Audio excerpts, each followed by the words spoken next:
شعائر مقدسه فاطمیه علیها السلام باید در همه جای دنیا، نه فقط در کشورهای اسلامی، فقط میلیون ها مسلمانی که در کشورهای غیر اسلامی هستند موظفن، واجب است بر همه اونها که شعائر مقدسه فاطمیه علیها السلام را به دنیا اعلام کنن، به دنیا برسونن.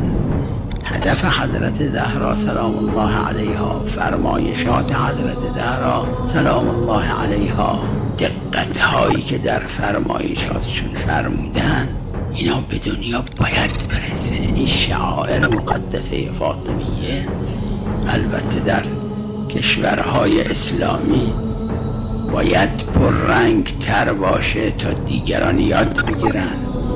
در کشورهایی که شیعیان بیشتر هستن مثل ایران و عراق، وظیفه همه است هر مرد و زن، هر کسی در حد قدرتش کوتاهی نکنه، این شعائر مقدسه فاطمیه سلام الله علیها را هرچه بیشتر، هرچی پررنگتر، هرچی با صلابت بیشتر، هرچی با عظمت بیشتر باید احیا کرد.